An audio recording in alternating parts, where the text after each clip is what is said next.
ಮುದ್ದು ವಿದ್ಯಾರ್ಥಿಗಳೇ, ಇಂದು ಕಲಿ ಕನ್ನಡ ಪಠ್ಯಪುಸ್ತಕದ ಭಾಗ 2 3ನೇ ತರಗತಿಯ 13ನೇ ಪಾಠ ಮಂಗನ ನ್ಯಾಯ ಇದರ ಅಭ್ಯಾಸ ಭಾಗವನ್ನು ಕಲಿಯೋಣ. ಅಭ್ಯಾಸ ಭಾಗದಲ್ಲಿರುವಂತಹ ಮೊದಲನೇ ಪ್ರಶ್ನೆ, ಪದ್ಯದಲ್ಲಿ ಬಂದಿರುವ ಪ್ರಾಸಪದಗಳನ್ನು ಆರಿಸಿ ಬರೆಯಿರಿ. ಉದಾಹರಣೆಗೆ ತಂದವು, ಕಾದವು. ಇಲ್ಲಿ ಅನೇಕ ಶಬ್ದಗಳನ್ನು ಕೊಟ್ಟಿದ್ದಾರೆ. ಈ ಶಬ್ದಗಳನ್ನು ನೀವು ಈಗಾಗಲೇ ಪದ್ಯದಲ್ಲಿ ನೋಡಿದ್ದೀರಿ. ಅವುಗಳಿಗೆ ಇದ್ದಂತಹ ಪ್ರಾಸಪದಗಳನ್ನು ಪದ್ಯದಲ್ಲಿ ಹುಡುಕಿ ಇಲ್ಲಿ ಬರೀಬೇಕು. ಮೊದಲನೇ ಪದ ಬಂದಿತು, ಅದಕ್ಕೆ ಪ್ರಾಸವಾಗಿ ಬಂದಿರುವಂಥದ್ದು ಎಂದಿತು. ನೋಡಿತು, ನುಂಗಿತು. ತೇಗಿತು, ಹಾರಿತು. ಎರಡನೇ ಪ್ರಶ್ನೆ, ಪದಗಳ ಅರ್ಥ ಬರೆಯಿರಿ, ಅಂದ್ರೆ ಮೀನಿಂಗ್ ಬರೀರಿ ಅಂತ. ಗಡಿಗೆ, ಮಣ್ಣಿನ ಪಾತ್ರೆ, ಪರಡಿ, ತಕ್ಕಡಿ, ಕುಟಿಲ, ವಂಚನೆ, ಜಗಳ, ಕಿತ್ತಾಟ ಅಥವಾ ಕಲಹ. ಮುಂದಿನ ಪ್ರಶ್ನೆ, ಪದ್ಯ ಭಾಗವನ್ನು ಪೂರ್ಣ ಮಾಡಿರಿ. ಇಲ್ಲಿ ಪದ್ಯದಲ್ಲಿ ನಾವು ಓದಿದಂತಹ ಪದ್ಯದಲ್ಲಿರುವಂತಹ ಕೆಲವು ಶಬ್ದಗಳನ್ನ ಇಲ್ಲಿ ಬಿಟ್ಟ ಸ್ಥಳವಾಗಿ ಕೊಟ್ಟಿದ್ದಾರೆ, ಫಿಲ್ ಇನ್ ದ ಬ್ಲಾಂಕ್ಸ್ ಆಗಿ ಕೊಟ್ಟಿದ್ದಾರೆ. ಅದನ್ನ ಜೋಡಿ ಬೆಕ್ಕು ಕೂಡಿಕೊಂಡು ಬೆಣ್ಣೆ ಗಡಿಗೆ ತಂದವು, ನನಗೆ ಹೆಚ್ಚು ತನಗೆ ಹೆಚ್ಚು ಎನ್ನುತ್ತ ಜಗಳ ಕಾದವು. ಮೊದಲನೇ ಪ್ಯಾರಾಗ್ರಾಫ್ನಲ್ಲಿ ಓದಿದ್ರಲ್ಲ ಅದನ್ನ ಇಲ್ಲಿ ಬಿಟ್ಟ ಸ್ಥಳದಲ್ಲಿ ಸರಿಯಾಗಿ ಜೋಡಿಸಿ ಬರೆದ್ರಾಯ್ತು. ಮುಂದಿನ ಪ್ರಶ್ನೆ, ಈ ವಾಕ್ಯಗಳನ್ನು ಸೂಕ್ತ ಪದಗಳಿಂದ ತುಂಬಿರಿ. ಕೆಲವು ವಾಕ್ಯಗಳನ್ನ ಪದ್ಯದಿಂದ ಆರಿಸಿಕೊಟ್ಟಿದ್ದಾರೆ.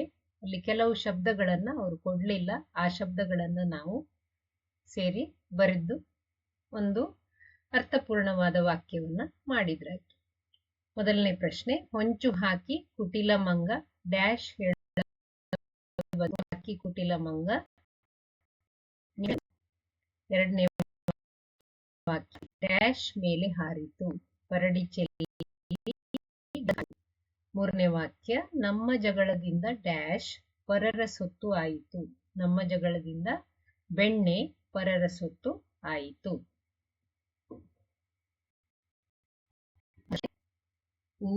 ಈ ಪ್ರಶ್ನೆಗಳಿಗೆ ಒಂದು ವಾಕ್ಯಗಳಲ್ಲಿ ಉತ್ತರಿಸುವಂತಹ ಪ್ರಶ್ನೆಗಳಿವು. ಪ್ರಶ್ನೆಗಳನ್ನ ನೋಡೋಣ.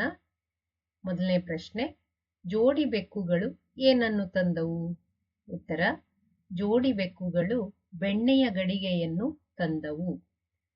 ಎರಡನೇ ಪ್ರಶ್ನೆ, ಜಗಳದಿಂದ ಬೆಣ್ಣೆ ಯಾರ ಸೊತ್ತಾಯಿತು? ಉತ್ತರ, ಜಗಳದಿಂದ ಬೆಣ್ಣೆ ಪರರ ಸೊತ್ತಾಯಿತು. ಮೂರನೇ ಪ್ರಶ್ನೆ, ಜೋಡಿ ಬೆಕ್ಕು ಯಾವುದು ಸಲ್ಲ ಎನ್ನುತ್ತಾ ನಡೆದವು? ಉತ್ತರ, ಜೋಡಿ ಬೆಕ್ಕು ಜಗಳ ಸಲ್ಲ ಎನ್ನುತ್ತಾ ನಡೆದವು.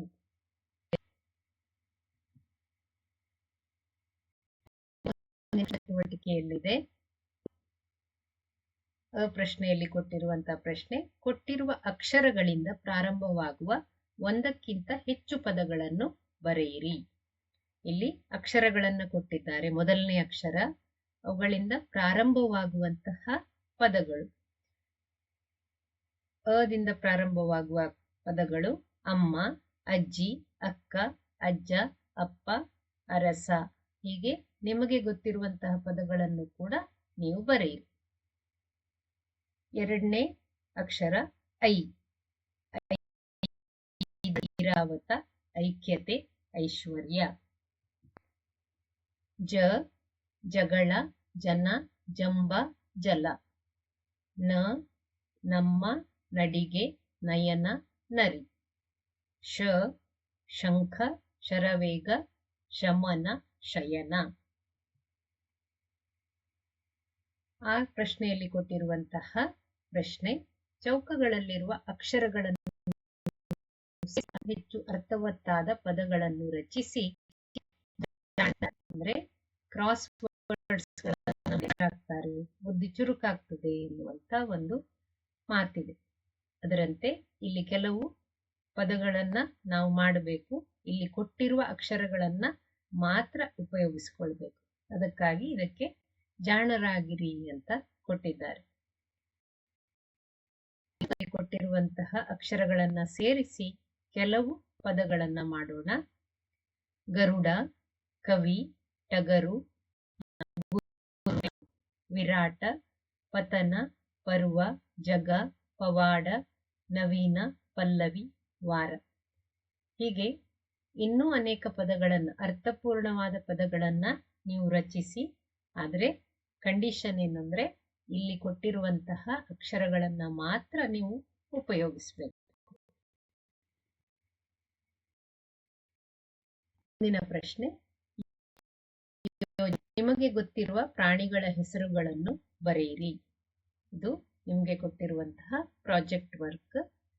ಸಾಕು ಪ್ರಾಣಿಗಳು, ಎಲ್ಲರಿಗೂ ಸಾಕು ಪ್ರಾಣಿಗಳ ಹೆಸರು ಗೊತ್ತಿದೆ. ಹಾಗೆ ಕಾಡು ಪ್ರಾಣಿಗಳು, ವೈಲ್ಡ್ ಅನಿಮಲ್, ಮತ್ತು ನಾವು ಸಾಕುವಂತಹ ಪ್ರಾಣಿಗಳು, ಸಾಕು ಪ್ರಾಣಿಗಳು ಮತ್ತು ಕಾಡು ಪ್ರಾಣಿಗಳು.